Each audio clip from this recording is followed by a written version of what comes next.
Hello and welcome to a brand new episode of Brewing Live. My name is Neha Pathak and I'm your host for today.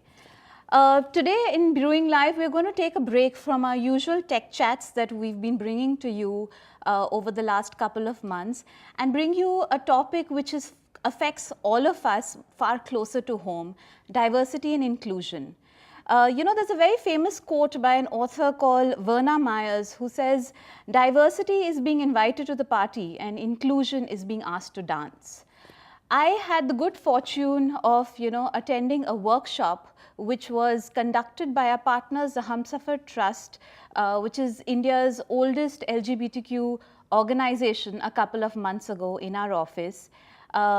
It was on the topic of transgender communities and their inclusivity into mainstream society. Needless to say, that workshop was eye-opening. It brought to light a lot of biases that we as individuals carry against a whole sector of community of people that exist in our society today. And it was very enlightening and very heartwarming to actually meet people and to understand that the biases that we hold are so wrong. So today we are going to be talking a little about inclusivity of the transgender community into society. Sapient has also recently launched a video campaign called People Not Labels, which is to show you the obstacles that the community actually faces in real life, and some of the stigma associated that they have faced and how people are overcoming this and excelling in their lives. So to take this conversation further, today I brought together three highly accomplished people to discuss the topic: what role can India Inc. play in the inclusivity of transgender in society.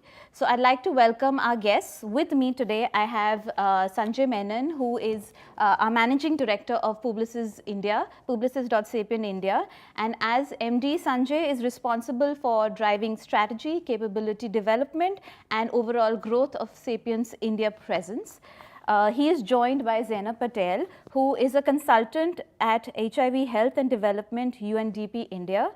Born in Mumbai to be correct, Zainab is a trans woman and is one of the petitioners in the National Legal Services Authority versus the Union of India case on transgender rights.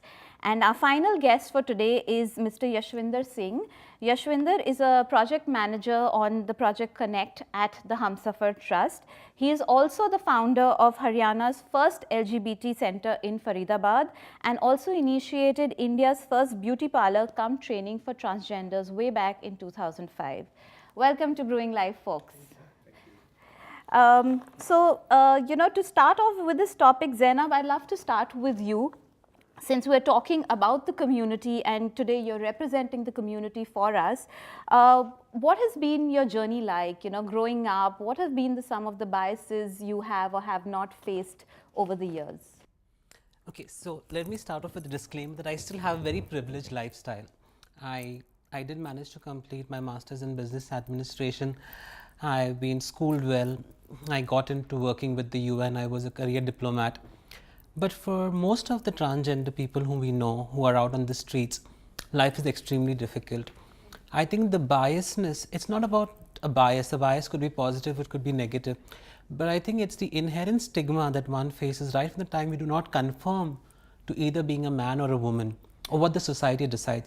So right from the time you're a child, you've been told to behave in a particular gender, or what confirms that particular gender.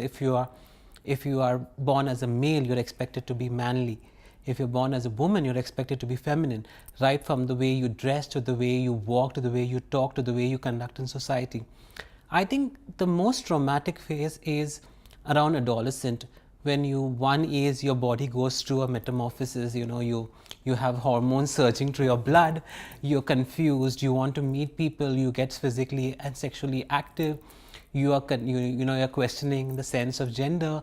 You feel you're in the wrong body. People start teasing you, teasing you. Sometimes it gets a little too much than that. But you try to drop out of school because you realize that you do not fit into the conventional norms. I think, and that's really the changing point for a lot of transgender or Hijra community people in India, because that's when they realize that mainstream is not for them. and that's why they continue to live life in ghettos. You know, who would actually like to leave their families around, their society, their near and dear ones, and move to live life in isolation? Nobody.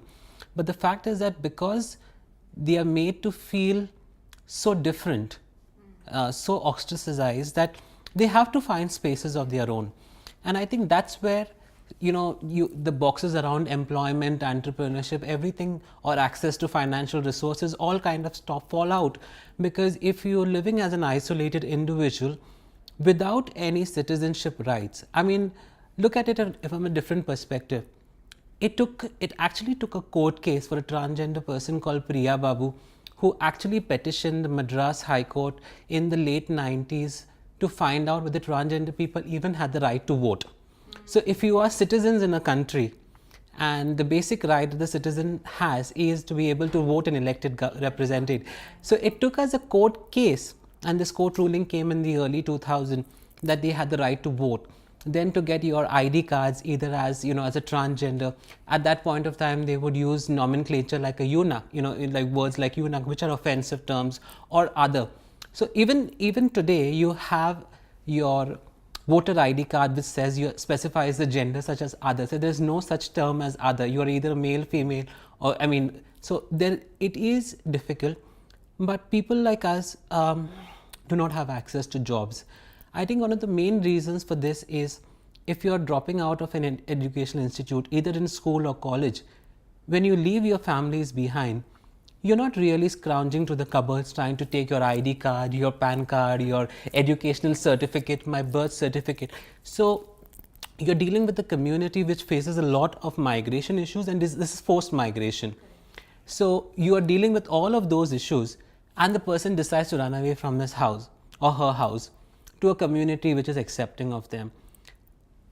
Then the process of re-establishing yourself as an individual in your preferred name and your preferred gender identity starts. And at that point of time, employment becomes secondary, because at that point of time, identity becomes primary. So, and how many agencies for example, institutions are welcoming of transgender people? You know, it's been 5 years now, 6 years now, you hear of a few corporates across India. I think you can actually count the number of transgender people employed in private spaces on your hands, and it's not going to be crossing double digits. Right. It's not even going to cross 100 people across India. So, you know, that itself tells you a lot about why this community continues to be marginalized. And someone always asks me this question, is why are Hijra community people or transgender people so evasive, so private about themselves? The answer is very simple. The privacy around us helps us to maintain ourselves on the margins. Because if people know everything about us, about our bodies, about our identities, then it is very difficult for us to be able to sustain ourselves as individuals. So I think that is breaking and that is changing. Coming back to the family front, how many transgenders do you find actually are able to live with their families? Very few.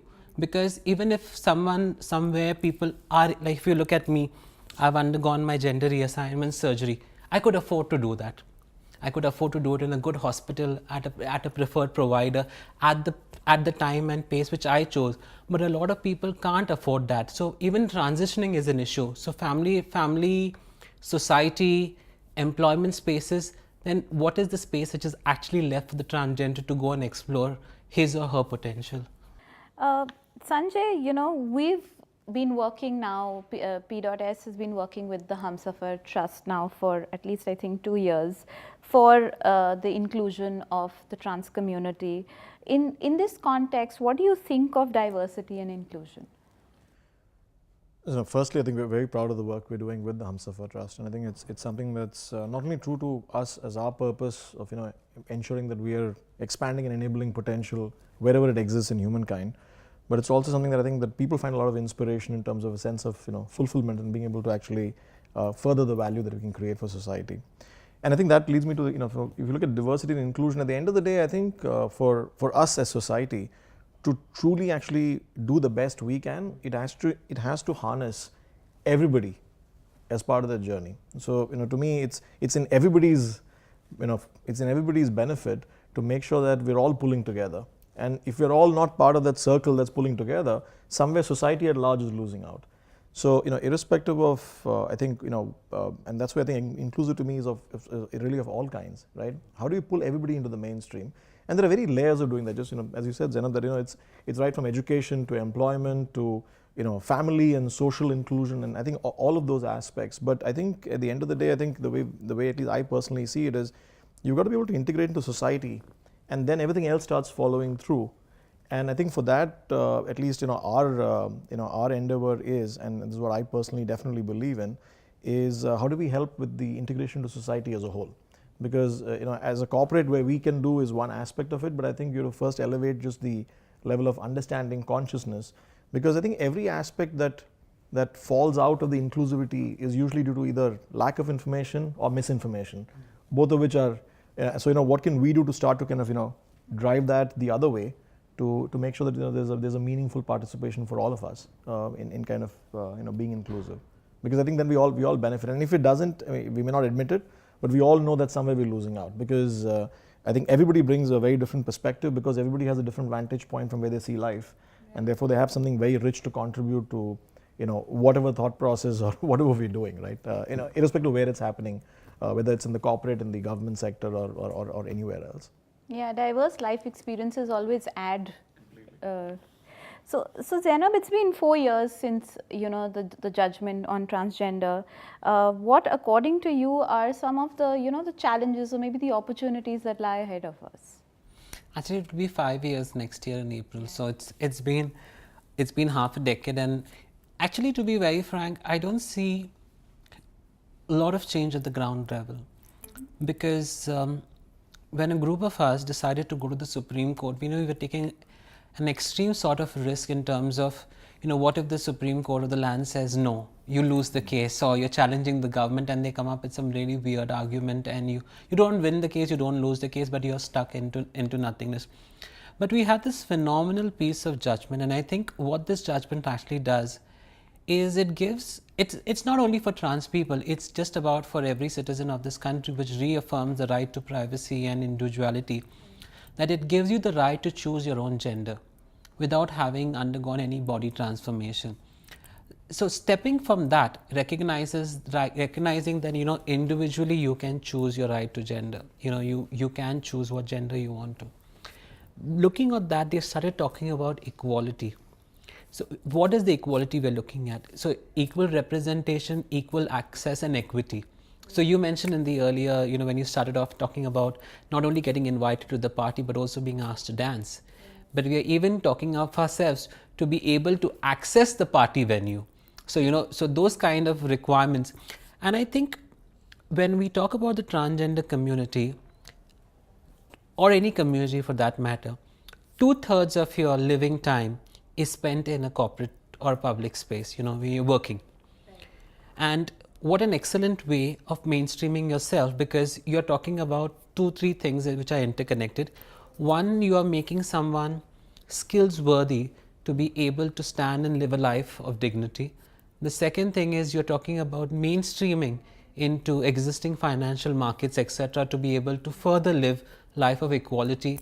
The third thing is that you are providing space, because society is an extension of the workplace. It's just that it's the beginning, and I think you're looking at very active and very rapid inclusion. It's very easy. So I was speaking to a couple of corporates, and what I personally think is that much more than courts of law or much more than politicians or legislators, I think the private sector has immense potential in mainstreaming issues. I'm not talking about a particular community. And they have been some of the more rapid change makers. Right. So for me to see that actually happening in practice through the judgment, because the judgment talked about a lot of things. They talked about the government setting up transgender welfare boards to look at employment and educational related reservations. Now someone might ask, why reservations? Because we as a country are grappling to this suggestion about mainstreaming versus reservation. Just give me 1 minute to explain that. So the Constitution of India gives you very solid grounds on who people are from backward communities. It is people who are either socially, educationally or financially backward, and you need to bring them to the mainstream, and hence you put in a slew of economic reforms, educational reforms for them. So when you're talking about the transgender Hijra community, we specifically mentioned this Hijra community because one is that they lived a socially ostracized life right until today. Right until the moment we are talking, they still continue to live on the fringes of mainstream. If you look at the education, there was a survey done by the National Human Rights Commission which talked about more than 90% of them have dropped out of schools. Right. Less than 2% of them would have access to jobs. So you're talking about a community which is educationally marginalized, socially marginalized, and also therefore financially marginalized. So that's the reason why we wanted to have reservations in the education and in the job sector. Education more to do as a long-term resource because for us it was a medium to long-term goal, not a short-term, because it's very difficult to pluck someone who is an adult and send him or her to a formal education for 2 or 3 years or 5 years to get a work-worthy degree. So you're talking about employment opportunities or at least entitlement entrepreneurship, the way it depends upon how you want to cut, and that is the slowest moving piece. And I do not know why it's slow moving. It's also because our communities are not all on the same page, because you also have to create the groundswell to be able to receive those kind of skilling, etc. Whether there is enough capacity to be able to skill to bring people to the mainstream is secondary issue, but the willingness to create that groundswell is still questionable. So for me, that hasn't changed. You see a few people who are in the media or for running for public office or getting a few jobs, like there's one transgender in Tamil Nadu who's become a sub-inspector, someone is a government official in Orissa, but these are case studies which you can count, as I said earlier, they're very double-digit figures, in a country with 1 billion plus people and about 5 lakh transgenders as per the last census. A few 100 people is not even a drop in the ocean. How do you bring the remaining 4,99,900 people to the mainstream is a challenge, and I think the private sector itself has the potential to raise up to this challenge, because you may bring in legislation, you may bring in effective laws, policies, but the enactment starts at the home, starts at the public space. Correct.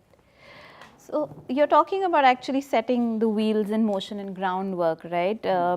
Yash, many of us tend to kind of shy away from this issue, and also there are a lot who are downright insensitive, right, to trans people, and it's a lot to do with how we condition, how we grew up, how we've always seen the community. The Humsafar Trust took on this issue, when no one was really talking about it. You're one of the oldest organizations talking about this issue. Can you talk about some of the work that you guys have been doing on ground level on this topic? Yeah, so Humsafar started working in 1990s, and in 1994 per se we got registered in Mumbai, and since then we are constantly working, and right now we are working pan-India. We are working on various spheres. We are working with the LGBTQ, the entire gamut of the sexual minorities, and I'm proudly can say this thing, that we are one of the oldest organization, and the organization where from top to bottom you will find the people who are from the community. Right. And we are working for the last 25 years now. I think in 2 months we are going to cover the 25th silver jubilee. So what made us to work is Mr. Ashok Rao Kavi, who is a chairperson, so, and well-known journalist. So when he saw that in our country there are many people are there, but when we talk about the visibility of our community, it's nowhere. The society is totally heteronormative. You take films, you take television, you go to any of other places, it's only the heterosexual or the straight community is shown. So with that idea, he started that no, we have to claim our space, and this is how this journey started 25 years ago. And today I can say proudly we are working on 4 pillars. First, we are working on the health, which is very, very important.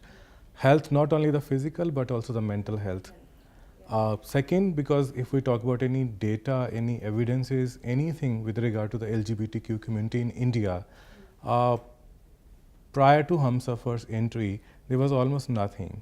And now I can say very proudly that we have an in-house research unit, and you want to see any data related to LGBTQ that we have for the last 20, 25 years data is with us. With the data, the next pillar is advocacy. We go to our stakeholders, we present these are the facts, because people are talking, okay, the rights are being violated, there's a lot of discrimination is happening, murders are happening. But government asks you simply, where is the data? And when you go with data, then they listen to you, whether you go to any private sector or the government sector. So that is the pillar very strongly we believe, and that's how we do our advocacy. And we have done advocacy in transgender bill as well. The recent 377 case where we are one of the petitioners in the case. I myself is one of the petitioner. We do advocacy at the national level, at the district level, at state level with the help of our partners.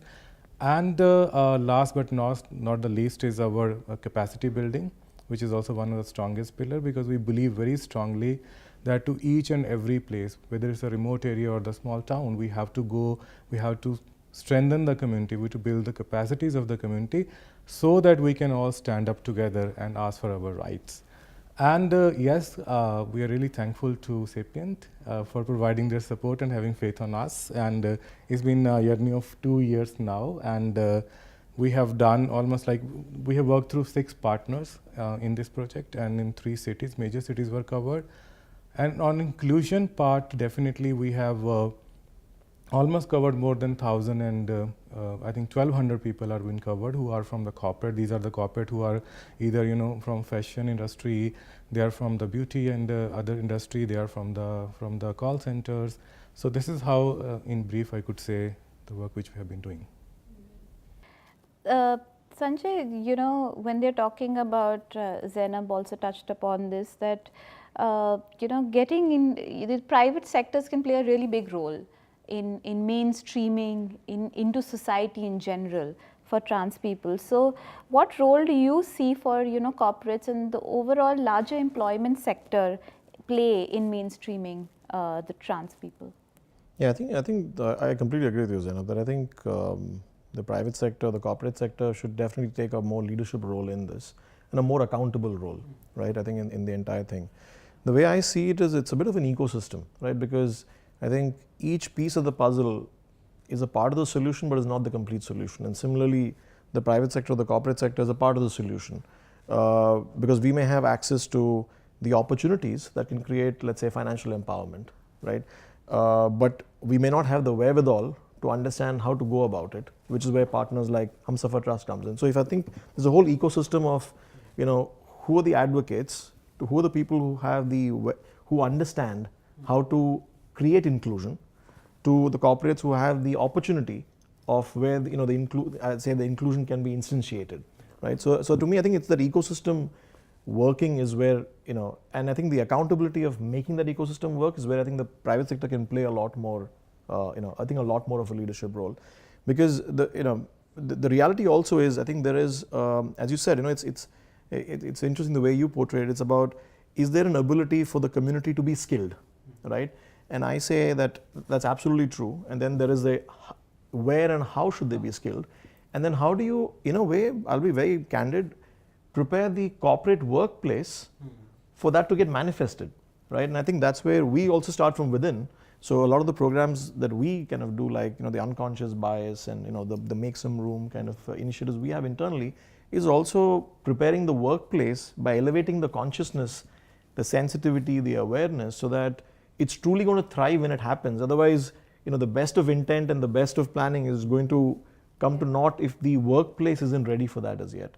And again, that's no excuses for what the pace should be, but I think all those pieces need to come together for it to work. And I definitely feel the private sector, for us as a company, we take that accountability of saying what's the leading role we can play in enabling this overall piece to come together. And I think the success we have seen so far working with Humsafar is a lot about, I think we've brought our own strengths to bear to this particular aspect. How do you bring the transgender people into a more inclusive society, right? I think each of us kind of plays that part. That's at least my sense. Yash, Sanjay's kind of in a way is a representation of the corporate world. Zainab has represented the community. You as partners is the one actually on ground, doing all the work and helping other people facilitate. Now that the 377 ruling also has been passed recently, what do you think that corporates can do to support equality and inclusion? Well, a lot more things can be done. And we often say this is the beginning and the real fight has started now. With this ruling, the landmark judgment which has come from Honorable Supreme Court, it has given us an opportunity. The court actually put onus back on the government. They said, you have to go and publicize the judgment because there is a lot of myths, misconception about the community. So, which we know there are. And I think first and foremost, we need to definitely disseminate the judgment. We need to understand the judgment. We need to even understand the difference between a lesbian, gay man, transgender person, because often people intermix. Such a small thing, but how these things happen. We need to kind of now create the spaces. We need to have the policies. We need to bring those inclusion into our workspace, not only in corporate, also at the government level, also in the public sector. We also need to work on strengthening the discrimination laws, because we know that when people come out, when you come out and you ask something, then only the things start getting worse. Now we know that there are good things are happening in our country, but yeah, somewhere people will resist it, and we need to think about those things as well, because there are definitely good people and there are small people of bunch of people who might not like it, and we know people are quoting it openly. So how we can protect our LGBTQ community, how we can create a space where an employee who is working in a particular organization can have a comfort to at least come and talk to the HR or talk to his colleagues. It's not about coming out, but having an environment for that sort of thing. And interestingly, because I was part of the whole court hearing and after the judgment as well. So even judges, when they pass this judgment, they also said, this thing that although judgment has been passed, but it will be very difficult for a person to go and go back home and tell his mother, I'm a gay, because we know that societal things are altogether very different. And I think that's what Zainab has pitched rightly. We need to create that ecosystem where it should be mainstream. It should be seen as normal as anything else. The whole hawa, the whole kind of misconception. I think those things we need to cut it down. Can I add something to what? Yes. In terms of when we look at LGBT people at the workplace, it challenges the very foundation of D&I, because what Sanjay mentioned, making space, the subconscious bias, the reflect, it challenges that very idea, because whenever you talk about LGBT people, it automatically brings out all of those sentiments which are big. I think it's not per se due to hatred, it's just born out of ignorance. And a lot of us, because we are ignorant about lifestyle, about issues, about gender, we tend to make mistakes and we tend to dwell in those mistakes, and mistakes over a period of time become habits. So I think when you're hiring people, or when the private sector takes initiative like the one that you do on Transcend with the communities, it sets out a very positive signal. One is to the government, which tells them, that reinforces the idea that the corporates are playing their role as socially cognizant institutions, number one. The second, it engages civil society institutions like the Humsafar, which is a very effective barrier, like a bridge between the community and the intended beneficiary. And the third thing, sorry to butt into your topic, but I think what it did is it brought people from across India, Delhi, Gujarat, Mumbai. It brought people together. It capacitated them. So it was not only working about creating inclusion at the workplace, it was also capacitating them from the grassroots levels to be able to talk about their entitlements, to be able to talk and demand rights as individuals. So I think it also worked at 2-3 different spaces. So when you're talking about what happens next, so the moment you hire a trans person, you're automatically talking about making spaces in terms of washrooms becoming more inclusive, whether it's a separate or a private. You're talking about inclusive and protective HR policies, because right from the time you are advertising a position, say you're telling them, you're sending a very clear message: we do not hire, we will not discrimination on the basis of either actual or perceived sexual orientation or gender identity. So you're cutting down those barriers. You're also trying to make a very inclusive HR space where the focus is on the well-being of the employee. It was very interesting. I spoke to an HR professional at RBL, and he was telling at RBL Bank, and he told me that, the previous 100 years was more about tech specialization and much less about skills. And the next 100 years is more about the soft skills and the skills adaptability and lesser tech, because you're eventually going to learn with things like AI and stuff like that. You are replacing that component of tech specialization with artificial intelligence. So it's what is going to be really selling is the skills, the soft skills that you have as an individual. And the moment you have LGBTQ people, you're talking about diversity and inclusion, it also helps to rule out biases when it comes to biases on basis of religion, on basis of caste, on economic status, even the diversity in the region. We are in North India. I am from Mumbai, and I myself feel like a stranger in the city, because I thought Delhi was a much larger melting pot of different cultures within India, and only here did I come and realize the biasness against certain regionalities of India or whatever. So when you have a very visible person, as a DNI indicator, it becomes encouraging for, say, like a woman who's affected through either sexual harassment or some kind of remarks. It also gives them the strength to come out and talk, because when they actually see people from really marginalized communities coming forward and talking, they set a higher benchmark for themselves.